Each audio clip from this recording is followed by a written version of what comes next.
오늘 말씀은 창세기 16장입니다. 창세기 16장 1절부터 16절까지. 오늘은 본문들 좀 길게 읽을 텐데요. 잘 집중해서 들어주십시오. 창세기 16장 1절부터 16절까지 16장 전체를 다 읽겠습니다. 아브라함의 아내 사레는 생산치 못하였고 그에게 한 여종이 있으니 애굽 사람이요 이름은 하갈이라. 사레가 아브라함에게 이르되 여호와께서 나의 생산을 허락지 아니하셨으니 원컨대 나의 여종과 동침하라. 내가 혹 그로 말미암아 자녀를 얻을까 하노라 하네. 아브라함이 사레의 말을 들으니라. 아브라함의 아내 사레가 그 여종 애굽 사람 하갈을 가져 그 남편 아브라함에게 첩으로 준 때는 아브라함이 가나안 땅에 거한 지 10년 후였더라. 아브라함이 하갈과 동침하였더니 하갈이 잉태함에 그가 자기의 잉태함을 깨닫고 그 여주인을 멸시한지라. 사레가 아브라함에게 이르되 나의 받는 욕은 당신이 받아야 옳도다. 내가 나의 여종을 당신의 품에 두었거늘 그가 자기의 잉태함을 깨닫고 나를 멸시하니 당신과 나 사이에 여호와께서 판단하시기를 원하노라. 아브라함이 사레에게 이르되 그대의 여종은 그대의 수중에 있으니 그대의 눈에 좋은 대로 그에게 행하라 하매 사레가 하갈을 학대하였더니 하갈이 사레의 앞에서 도망하였더라. 여호와의 사자가 광야의 샘 곁 곧 술길 샘물 곁에서 그를 만나 가로되 사레의 여종 하갈아 내가 어디서 왔으며 어디로 가느냐. 그가 가로되 나는 나의 여주인 사레를 피하여 도망하나이다. 여호와의 사자가 그에게 이르되 내 여주인에게 돌아가서 그 수하에 복종하라. 여호와의 사자가 또 그에게 이르되 내가 내 자손으로 크게 번성하여 그 수가 많아 셀 수 없게 하리라. 여호와의 사자가 또 그에게 이르되 내가 잉태하였은즉 아들을 낳으리니 그 이름을 이스마엘이라 하라. 이는 여호와께서 내 고통을 들으셨음이니라. 그가 사람 중에 들나귀같이 되리니 그 손이 모든 사람을 치겠고 모든 사람의 손이 그를 칠지며 그가 모든 형제의 동방에서 살리라 하니라. 하갈이 자기에게 이르신 여호와의 이름을 감찰하시는 하나님이라 하셨으니 이는 내가 어떻게 여기서 나를 감찰하시는 하나님을 배웠는고 함이라. 이러므로 그 샘을 브엘라 헤로이라 불렀으며 그것이 가데스와 베레 사이에 있더라. 하갈이 아브라함의 아들을 낳음에 아브라함이 하갈에 낳은 그 아들을 이름하여 이스마엘이라 하였더라. 하갈이 아브라함에게 이스마엘을 낳을 때에 아브라함이 86세이었더라. 그리고 한 구절 한 장 더 보겠습니다. 창세기 21장이에요. 창세기 21장 1절부터 21절까지입니다. 이번에 좀 긴데요. 그래서 쭉 읽어보겠습니다.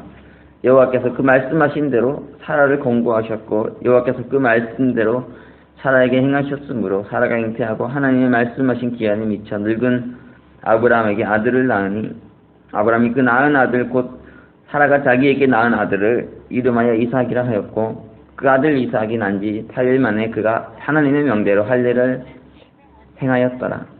아브라함이 그 아들 이삭을 낳을 때 100세라. 사라가 가로되 하나님이 나로 웃게 하시니 듣는 자가 다 나와 함께 웃으리로다. 또 가로되 사라가 자식들을 젖먹이겠다고 누가 아브라함에게 말하였으리요마는 아브라함 노경에 내가 아들을 낳았도다 하니라. 아이가 자라매 젖을 떼고 이삭의 젖을 떼는 날에 아브라함이 대연을 배설하였더라. 사라가 본즉 아브라함의 아들 애굽 여인 하갈의 소생이 이삭을 희롱하는지라. 그가 아브라함에게 이르되 이 여종과 그 아들을 내어 쫓으라.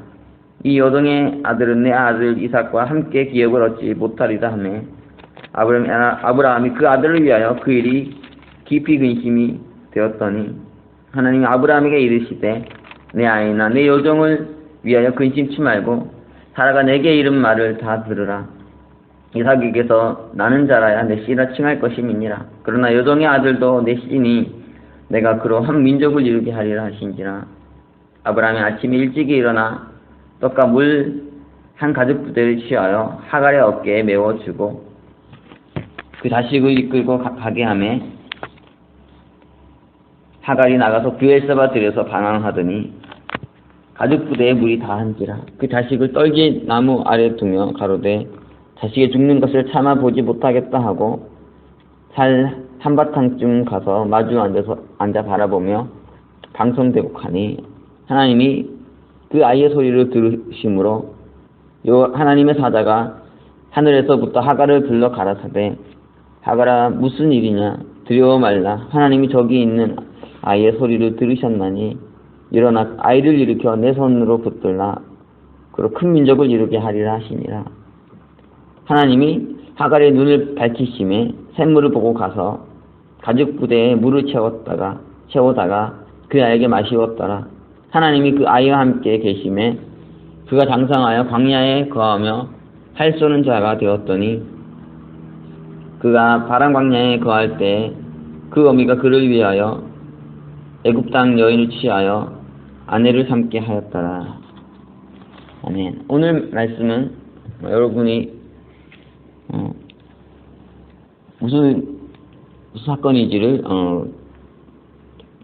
정확하게 알 수 있는 말씀이죠. 하갈과 그 아들 이스마엘에 대한 이야기예요. 오늘 말씀의 제목은 축복받지 못한 자의 방송제국을 기억하라 이런 제목으로 보겠습니다. 본문에서 우리가 읽은 두 본문에서요 우리가 사라와 하갈의 갈등을 볼 수 있고 이삭과 이스마엘의 갈등을 볼 수 있어요. 그래서 어떻게 되냐면 하갈과 이스마엘이 쫓겨나죠. 그리고 그 쫓겨난 자들이 방송되고 가는 우는 그런 모습을 우리가 본문에서 읽을 수 있습니다. 오늘 본문을 통해서 우리는 어떤 거에 초점을 두고자 하냐면 사라와 이삭에게 초점을 두는 것이 아니고 하갈과 이스마엘에 초점을 두려고 합니다. 그것을 이들을 보면서 우리가 뭘 생각해 보기를 원하냐면 내가 축복받은 이유는 무엇인가? 내가 은혜받고 내가 구원받고 내가 선택받은 이유는 무엇인가? 이건 주제를 한번 깊이 묵상해 보고자 합니다. 이렇게 축복받은 자, 선택받은 자 이런 자들 안에 있어야 될 세계가 어떤 것인가 한번 생각해 보고자 하는 것입니다. 우리 신앙에서도 참 어떤 이는 큰 은혜를 받죠. 그렇죠? 신앙하는데 교회 안에서 참 은혜 받는 자들이 있어요. 그런데 또 그렇지 못한 자들이 있죠. 같이 교회에 나와서 같이 신앙생활 하는데 어떤 자는 은혜 받고 어떤 자는 은혜 받지 못해요. 똑같은 말씀 듣는데 누구는 은혜 받는데 누구는 은혜 받지 못하죠. 이런 일이 항상 일어납니다. 신앙에서 신앙이라는 건 참 어떻게 공평한 건 아닌 것 같아요. 똑같은 교회 다니고 똑같은 말씀 듣는다고 다 구원받는 건 아니잖아요. 다 은혜 받고 다 선택받고 축복받고 그런 건 아니잖아요. 그러다 보니까 은혜 받은 자는 행복한데 은혜 받지 못한 자 안에는 참 슬픔이 있죠. 우리가 그들을 어떤 모습으로 봐야 되는가 그런 관점에서 오늘 말씀만 볼 필요가 있어요. 그런데 또 우리가 사실 보면은 내가 은혜 받을 때가 있고 내가 선택받을 때도 있지만 나도 어떨 때는 은혜 밖에 있을 때가 있잖아요. 선택 밖에 있을 때가 있다는 거예요. 내가 말씀 들었을 때 전혀 은혜가 되지 않았던 때가 있고 내가 교회 나오는데 전혀 축복받지 못할 때가 있죠. 말씀 들어도 교회 나와도 더 하나님으로부터 내 인생이 멀어지는 것 같고 나는 버림받은 것 같고 그럴 수도 있다는 거예요. 그런 면에서 오늘 말씀 참 중요하다고 저는 생각합니다. 오늘 말씀 우리가 깊이 묵상해 볼 필요가 있어요. 오늘 본문에서 하나님의 역사에서 은혜받은 선택받은 자, 축복받은 자는 누구입니까? 하나님 역사의 중심에 있는 자는 누구예요? 사라죠, 그렇죠? 사라이며 이삭입니다. 하갈과 이스마엘은 어떤 자들이냐면 이 역사의 중심에 있지 못한 자죠. 있지 못할 뿐 아니라 쫓겨나기까지 합니다. 하나님께서 사라와 하갈 중에 사라를 선택하신 거죠. 이삭과 이스마엘 중에서 이삭을 선택하셨어요. 참, 둘 다 끌어안고 가면 좋은데 사라도 끌고 가고 하갈도 끌고 가고요. 이삭도 이스마엘도 함께 끌고 가시면 좋잖아요. 그들을 함께 축복하시고 그들을 함께 선택하시고. 그런데 그렇지 않고 이 선택을 해야 돼. 그들 가운데 한 명을 선택해야 될 그런 상황이 있다는 거예요. 그러니까 어떤 자는 선택받고 어떤 자는 선택받지 못하는 이런 상황이 생기는 거죠. 우리 사도행전 보면요.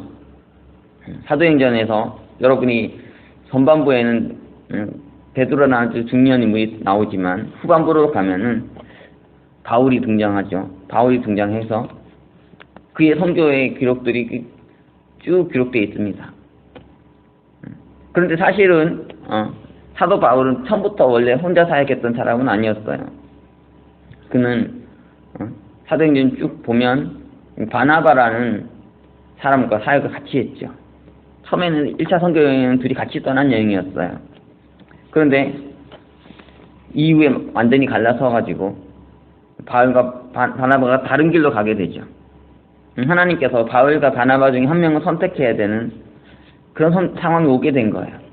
같이 가면 좋은데 같이 가지 못하는 그런 상황이 생긴 거죠. 누구 때문에? 이 마가라는 마가복음의 저자, 이가 바나바의 생길이었거든요. 바나바의 조카였어요. 조카였는데 이 마가 때문에 이 마가를 두고 바울과 바나바가 갈등을 빚었어요. 바울은 나는 마가를 데리고 절대 선교 여행할 수 없다고 했고, 바나바는 꼭 마가가 필요하다, 같이 가야 된다. 이것 때문에 싸우다가 둘이 갈라선 것입니다. 그래서 이후에 보면요, 바울과 바나바가 성경에 원래 사도행전에 같이 기록되어 있었는데 15장 넘어가면 16장부터는 사라집니다. 바나바가. 그리고 바울만 기록돼요. 바나바가 누구였나? 이 바나바는 바울에게 있어서 은인과 같은 사람이었습니다. 사도 바울이 어떤 자인지 여러분 잘 아시잖아요. 그는 초대교회의 핍박자였어요. 초대교회의 가장 큰 원수였다고. 그래서 그가 그리스도인이 됐을 때도 저가 스파이가 아닌가, 혹시 위장 그리스도인으로 초대교회 안에 들어가가지고 그래서 이 초대교회의 모든 것을 알아서 초대교회를 죽이려는 자가 아닌가, 초대교회를 무너뜨리려는 자가 아닌가, 그런 우려를 낳았을 정도의 사람이었다고요. 오죽 그가 심각한 핍박자였으면, 원수였으면 사람들이 그렇게 생각했겠어요. 그가 회심하고 그리스도인이 돼가지고 이 초대교회로 들어왔는데, 야 정말 은혜롭다, 감사하다, 뭐 이렇게 받아들인 게 아니라 사람들이 그 회심조차도 믿지 못했다는 거예요. 회심을 이용해가지고 초대교회를 핍박하지 않을까, 죽이지 않을까, 그럴 정도로 사람들이 생각했을 정도로 극악한 핍박자였어요. 원수였어요. 그런데 이가 어떻게 초대교회에 들어오게 됐나? 그가 어떻게 예수 공동체의 일원이 됐냐면, 이 바나바라는 사람이 있었어요. 바나바가 바울의 증거자가 됐어요. 바울의 변호자가 됐습니다. 그의 회심을 증거하고, 그가 정말 훌륭한 사람이고, 이게 사도 바울이 회심한 이후에 정말 깊은 고뇌의 시간을 보내며 자기에게 임한 은혜를 묵상하며 3년 정도 아라비아에도 있었었고요, 사막에도 있었고, 그 어떻게 좀 숨어있는 우둔자 같은 사람이었고, 이 초대교회에 들어올 수가 상당히 어려운 사람이었는데, 그가 어떻게 초대교회에 받아들여지게 되고 이 안디옥 교회에서 같이 안디옥 교회에서 사역하며 선교사로까지 나가게 되냐면, 바나바라는 사람이 있었다는 거예요.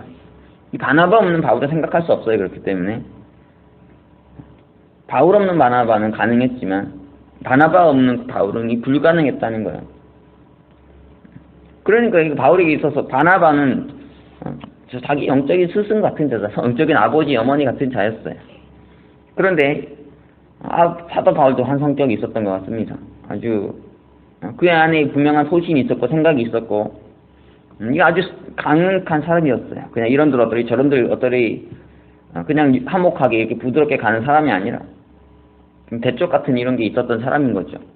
그러니까 마가를 데리고 가자고 바나바가 그러는데 이거 절대 못 받아들이는 거예요. 그래가지고 결국은 둘이 쪼개졌습니다. 갈라서 버렸어요. 그래서 사도행전 보면은 바울과 바나바 중에 바나바는 사라져 버렸다. 바울만의 기록이 남아있게 된 거죠. 하나님께서 둘 다 내려가면 좋으신데 이 선택해야 될 상황이 오게 됐다는 거예요. 바울과 바나바 중에. 그래서 바울은 선택받고 이 바나바는 그 선택받지 못하는, 그 바울은 역사의 중심에 서 있지만 바나바는 거기에서 밀려나는 이런 슬픈 일이 일어나죠. 우리가 디모데후서 4장 11절 보면요, 디모데후서 4장 11절 이렇게 기록되어 있습니다. 이 사도 바울이 디모데에게 쓴 편지에서요, 마지막으로 그에게 부탁한 건데, 이 디모데후서 4장이라는 건 이건 사도 바울이 그 인생의 가장 마지막에 쓴 성경에서도 이 마지막 부분이에요. 이렇게 돼 있죠. 9절에 너는 어서 속히 내게로 오라 이렇게 돼 있는데, 11절 누가만 나와 함께 있느니라. 내가 올 때 마가를 데리고 오라. 저가 나의 일에 유익하니라. 여기 보면 이렇게 말하면 마가를 데리고 오라고. 그 바울 안에도 마가의 문제가 마음이 아팠던 거죠.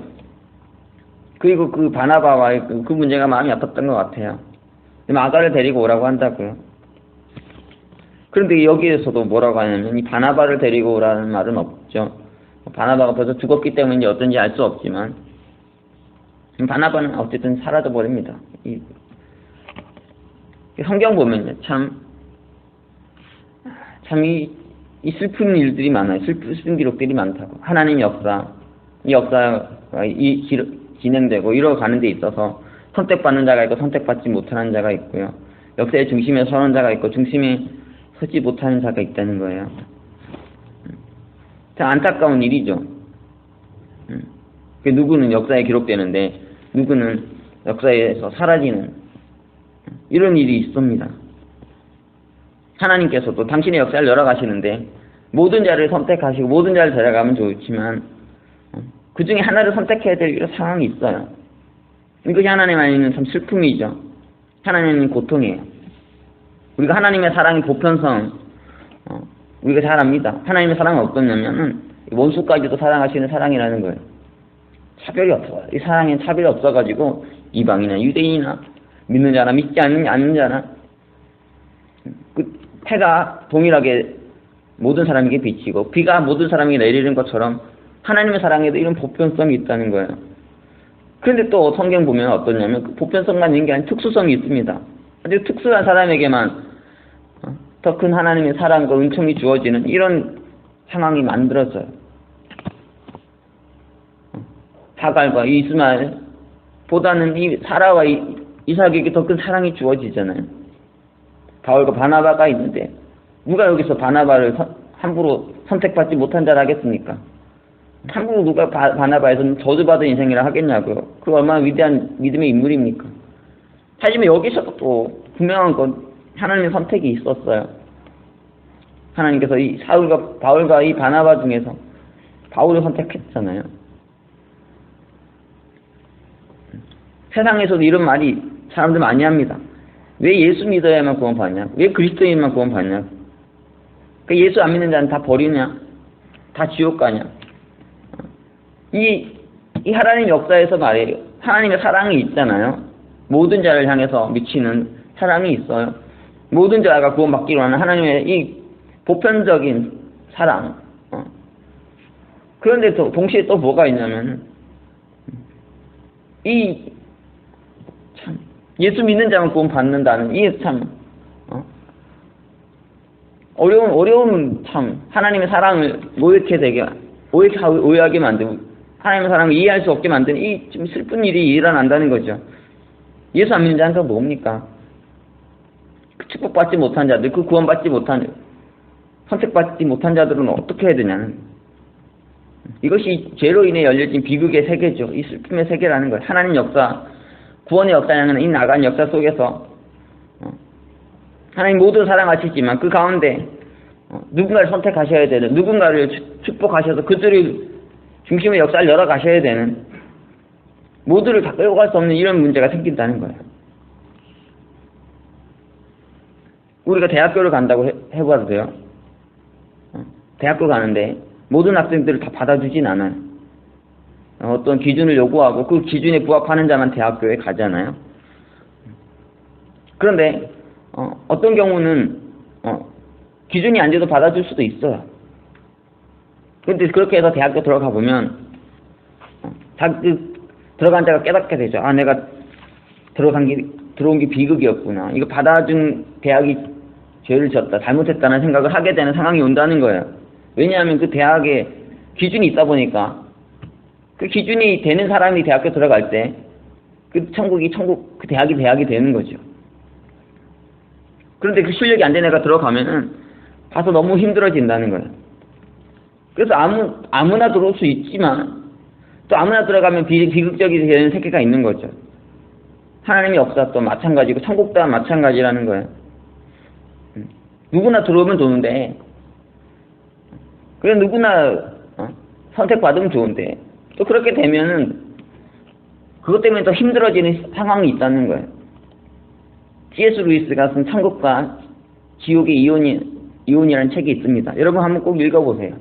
거기 보면 어떤 내용이 있냐면, 하나님께서 사람들을 천국과 지옥으로 보내신다. 우리가 이렇게 말하지만 엄밀하게 따져보면은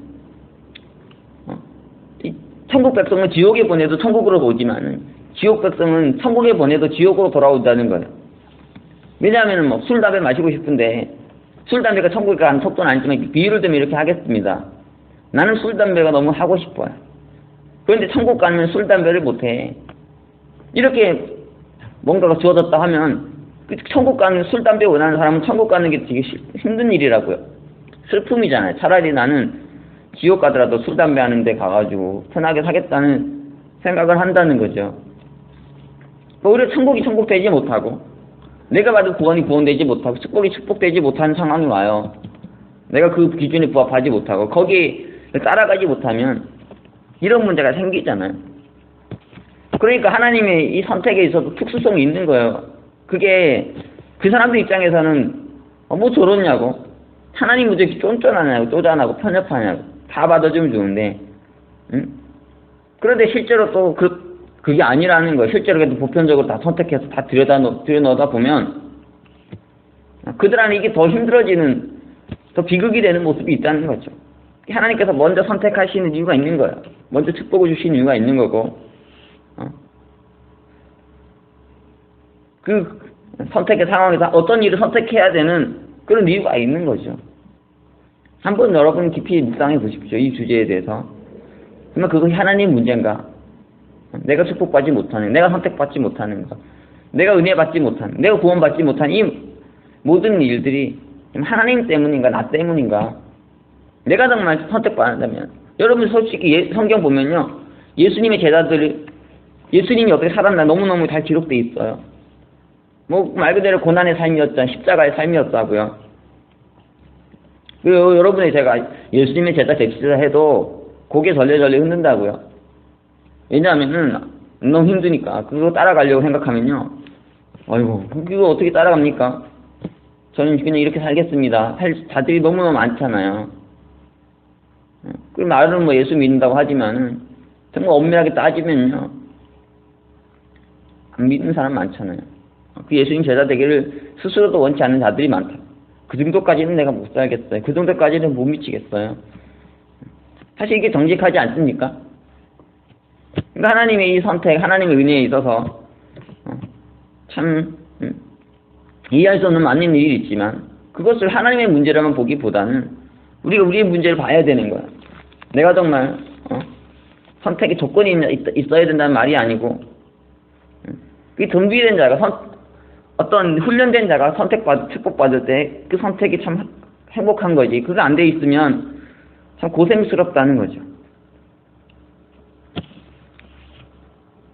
근데 뭐 많은 자격이 필요하지만 가장 중요한 건 뭐겠습니까?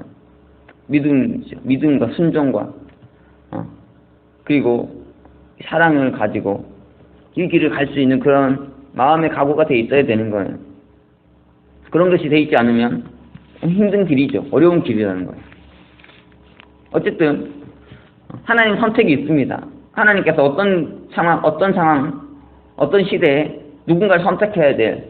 다 데려갈 수 없는, 다 데려가려고 해도 다 가지 않는 이런 세계가 있어요. 그래서 어떤 일을 선택해서 하나님이 역사를 열어가시는 거죠. 그 역사의 중심이 있는 자가 있고요. 그 소외되는 자들이 있어요. 우리가 창세기 16장을 다시 한번 보면은 선택받은 자 안에 사례 안에요. 어떤 모습을 볼 수 있냐면 훌륭하지 못한 모습이 있습니다. 6절 보면 이렇게 말해요. 아브라함이 사례에게 이르되 그대의 여종은 그대의 수중에 있으니 그대의 눈에 좋은 대로 그에게 행하라 하매 사례가 하갈을 학대하였더니 하갈이 사례 앞에서 도망하였더라. 여기 보면 사라는 자기는 아이를 못 낳는데요. 하갈은 아이를 낳았어요. 낳은 건 아니고 잉태했죠. 아이가 생겼습니다. 그래가지고 이것 때문에 멸시를 받았어요. 사라가 하갈로부터 멸시를 받은 거죠. 이것도 잘못된 거죠. 그러나 사라 안에도 참 잘못된 모습이 있다는 거예요. 이것 때문에 고통스러워하면서 아브라함에게 속된 말로 하면 이 바가지를 굽죠. 막 남편을 힘들게 해요. 그러니까 뭐라고 하냐면 아브라함이 너가 좋은 대로 행하라. 네가 원하는 대로 행하라 이렇게 말합니다. 근데 사라가 어떤 일을 합니까? 하갈을 학대해요. 이 사라의 학대가 있죠. 이거 인간적으로 참 잘못된 거죠. 어떻게 이 사례가 말이에요. 믿음의 어머니가 역사의 역사에서 중심에 선 자가 선택받은 자가 은혜 받은 자가 축복받은 자가 이렇게 할 수 있냐는 거예요. 어떻게 학대를 할 수 있느냐. 그런데 아브라함은 이 사라의 편에 서죠. 그렇죠? 그리고 하나님께서도 사라의 편에 쓰셔가지고 결국은 이 하갈이 도망갑니다. 사라가 말이에요.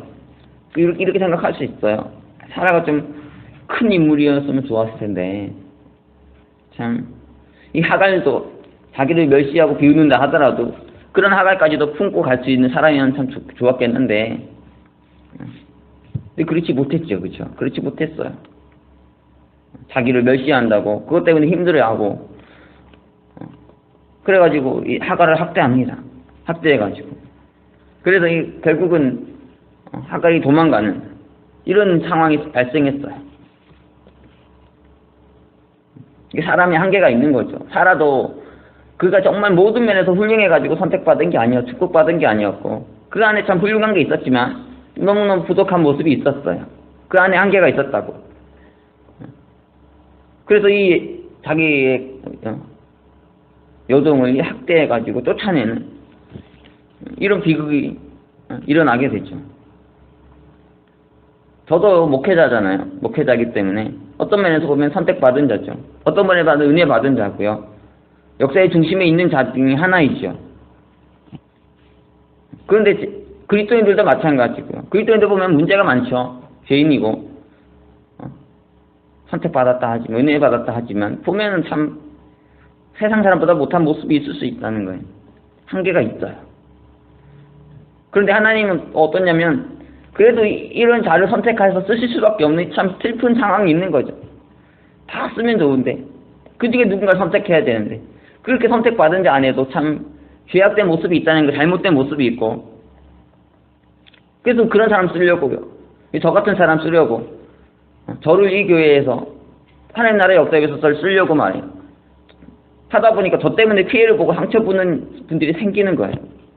그렇죠. 완벽하면 좋은데 현실적으로는 못 그래요. 현실적으로는 안 그렇다고. 사라처럼 말이에요. 저도 누군가를 학대할 수 있는 거고 누군가에게 은혜가 안 되고 덕이 안 되는 모습이 있을 수 있는 거죠. 이게 우리의 인간 현실입니다. 이것이 교회의 현실이고요. 이것이 하나님 역사의 현실이에요. 참 퍼펙트한 이렇게 봐도 저렇게 봐도 흠없는 사람이 역사의 중심에 서서 하나님 역사를 이끌어가고 그래서 하나님 나라 역사를 발전시켜 가면 좋은데 정말 마음은 좁고 말이죠. 못 돼가지고 핍박하고 학대하고 이런 사람이 대표될 수도 있는 거예요. 이런 사람이 중심에 서가지고 간다고 아이고 참. 그래서 이 사람을 쓰셔야 되는 이런 사람 통해 역사가 열려져야 되는 이 슬픔이 있는 거죠.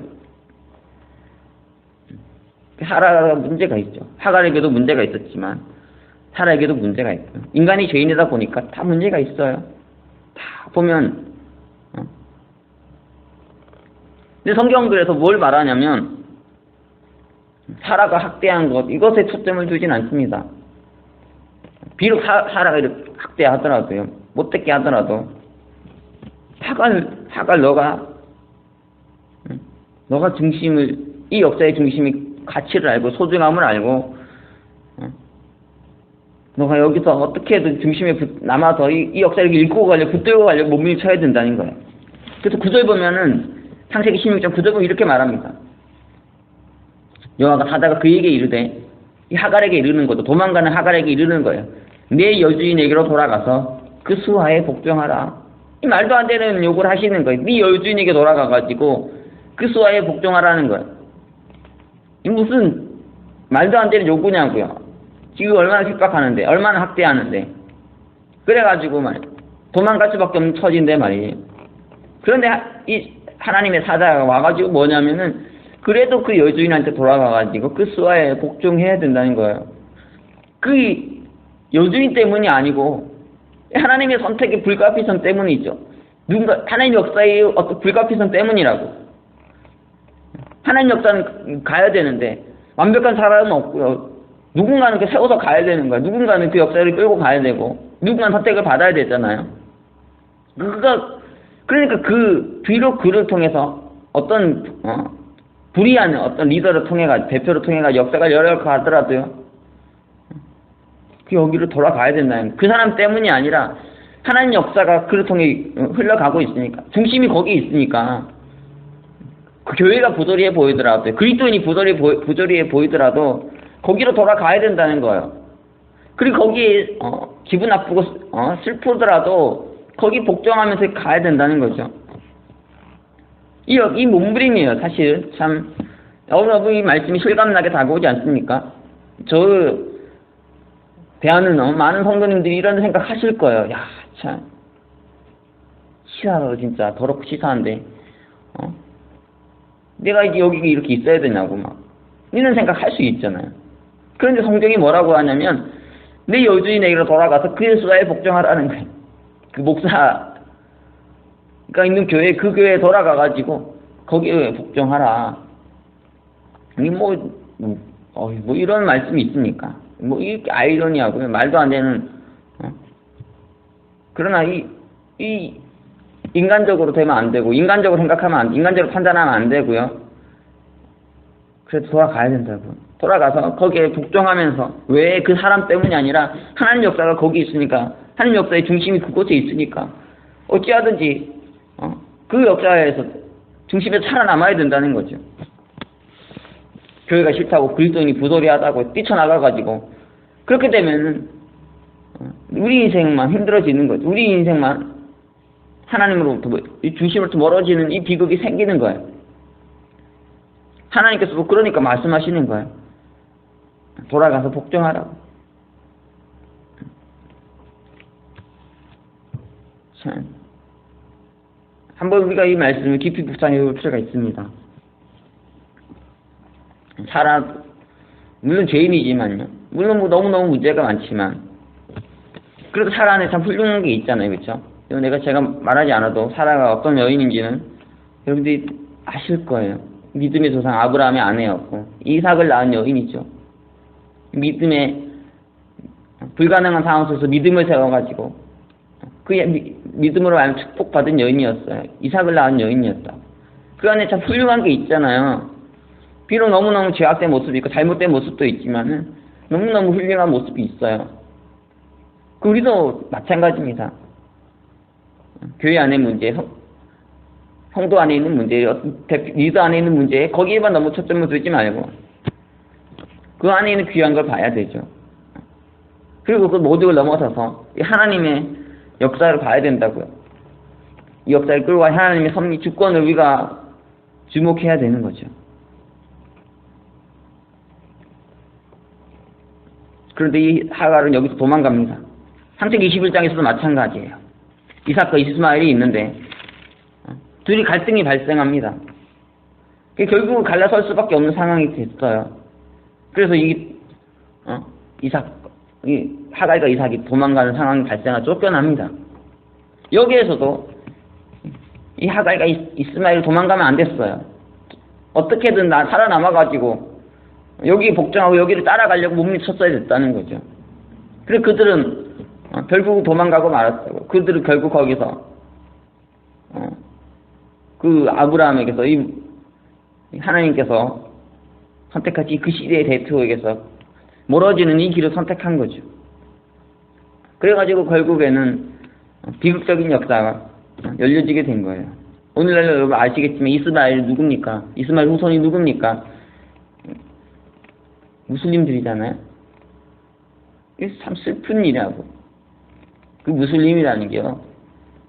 어디 배달은 등이 아니라 나와 전혀 상관없는 관계없는 이런 자들이 아니라 우리가 믿음의 조상으로 여기니 아브라함에게서 난 자손들이라고. 그들이 끝까지 살아남아서 끝까지 아브라함에게 붙어 있었다면 이 아름다운 역사가 열렸을 터인데 결국 그들이 이탈해서 참 무리를 이뤘는데 그들이 결국 무슬림이 돼서 오늘날까지도 참 그리스도인들과 이 교회와 갈등 관계 속에 있는 이런 존재들이 됐잖아요. 그러니까 이거 어떻게 살아남았어요. 그리고 또 아브라함과 사라가 좀 큰 사람이었어야 되는데 이거 좀 품었어야 되는데 이런 생각을 하게 되죠. 그리고 또 하나 중요한 건 뭐냐면 이들이 선택받지 못하고 쫓겨나는 상황에서 고난을 당하여 광야에 쫓겨나가지고 울며 통곡하고 있는데 하나님께서 그 방송되고 가는 그들을 찾아가시고 그들을 위로하고 돌보신다는 거예요. 하나님 비록 아브라함을 선택했고 사라를 선택하고 하갈을 이삭을 하나님께서 아브라함과 사라와 이삭을 선택하셨지만 그래 여전히 하나님 마음에 누가 있는 것입니까? 이 하갈과 이스마엘이 있어요. 하나님 마음 어디가 있냐면 비록 말이죠. 내가 역사의 어떤 대표를 선택하고 중심자를 선택하고 하나님 역사의 중심을 끌고 가야 돼 이 사람들 선택하지만 그럼에도 불구하고 하나님 마음 어디까지 가 있냐면 선택받지 못한 자들 말이에요. 소외된 자들 여기 가 있는 거예요. 이 창세기가 참 신기한 게 믿음의 열조에 대한 기록이 있잖아요. 여기 아브라함이 있고 이삭이 있고 야곱이 있고 요셉이 있어요. 그런데 이런 믿음의 사건들을 기록하면서 빼놓지 않고 누구를 기록해 놓습니까? 하갈을 기록해 놔요. 그리고 이스마엘을 기록해 놓습니다. 그래서 우리가 오늘 읽은 본문에서 등장하잖아요. 두 번에 걸쳐가지고 16장에서도 등장하고 21장에서도 등장합니다. 하나님 어떤 분이십니까? 사라와 이삭이 하나님이기도 하시지만 하갈과 이스마엘이 하나님 되시기도 하신다는 거예요. 하나님은 선택받지 못한 자들의 하나님이시기도 하신 거죠. 오히려 그들의 방송되고 기억하고 그들의 눈물을 기억하고 그들의 슬픔을 기억하시는 분이라는 거예요. 그걸 돌아보시는 분이시죠. 이것도 정말 하갈과 이스마엘이 깨닫고 하나님께 돌아왔어야 되는데 저는 성경에서 정말 인상적인 인물이 누구냐면 레아라는 인물이에요. 레아가 있고 성경 보면 야곱의 아내 중에 레아가 있고 라헬이 있지 않습니까? 근데 레아는 어떻냐면은 사랑받지 못한 자였어요. 원래 야곱의 목적은 무엇이었습니까? 이 라헬과 결혼하는 거였죠. 라헬과 결혼해가지고 가정을 이루고 자녀를 낳아서 그렇게 사는 것이 그의 계획이었어요. 그의 소망이었다고. 그런데 그 레아와 라헬의 아버지 라반이라는 사람이 라헬이 동생이기 때문에 먼저 결혼시킬 수 없다. 레아를 먼저 결혼시켜야 된다. 그래서 야곱을 속여서 보내가지고 이 레아를 속여서 야곱의 아내를 먼저 맞아들이게 하잖아요. 그런데 야곱이 이 레아를 사랑하지 않았어요. 누구를 사랑했냐면 이 라헬을 사랑했죠. 그래서 레아를 아내로 얻는데 만족하지 않고 더 고생해가지고 결국 라헬과 결혼하게 이릅니다. 그 정도로 라헬을 사랑했어요. 레아는 사랑받지 못한 자였죠. 은혜받지 못한 자였고요. 선택받지 못한 자였어요. 그런데 이 레아의 위대함은 뭐냐면 그럼에도 불구하고 그럼에도 불구하고요.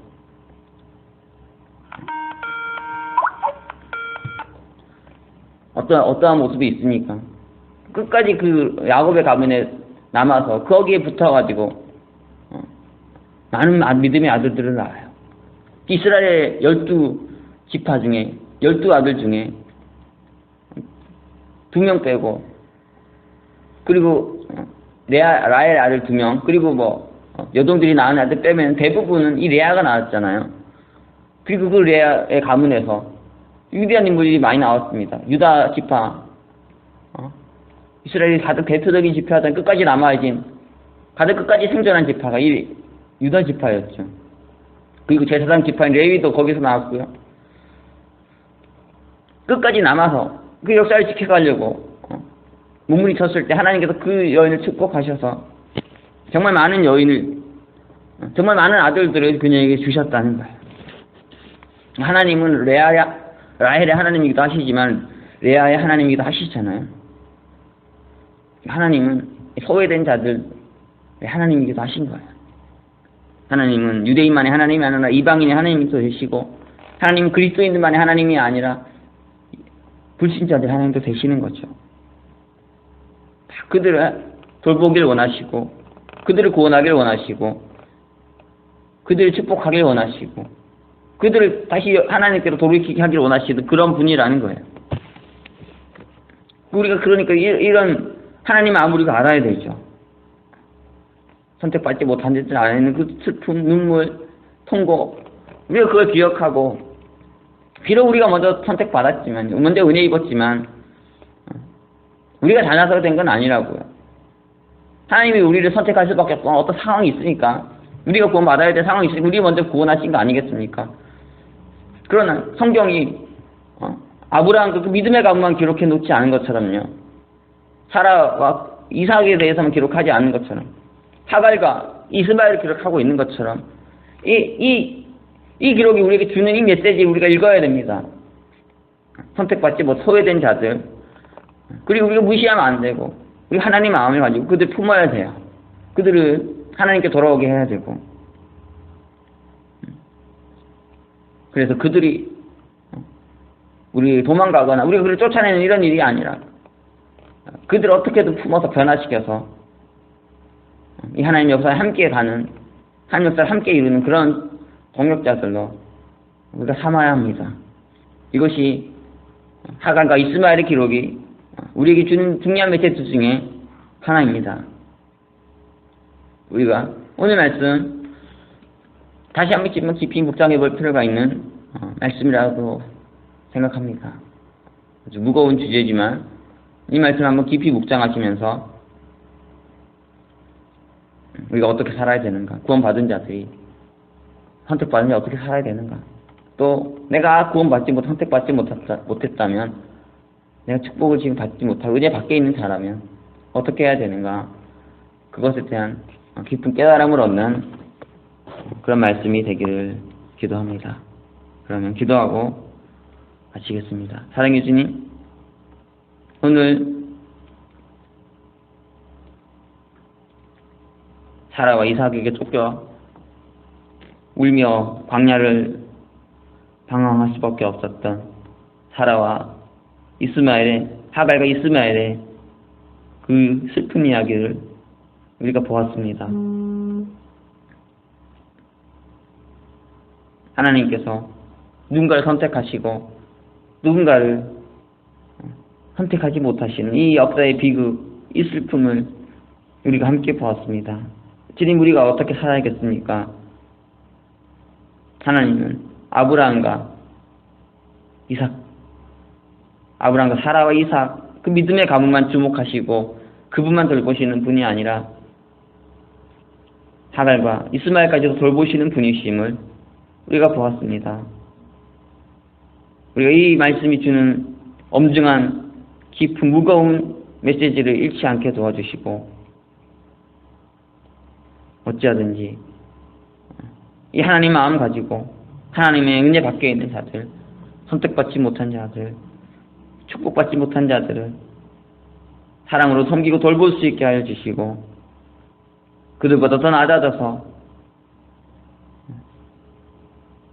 하나님의 이 마음을, 하나님의 이 사랑을, 하나님의 이 돌봄을 실천할 수 있는 자들이 다 되게 해 주시옵소서. 하나님께서 오늘 이 말씀이 우리 가운데 깊이 깨닫게 되는 은혜를 허락해 주시기를 원합니다. 말씀 통해 주신 이 깊은 세계가 오늘 우리 하루의 삶에 또 앞으로의 신앙의 여정에 큰 가르침이 되게 하여 주시옵소서. 귀한 말씀 감사드리며 예수 그리스도의 이름으로 기도합니다. 아멘.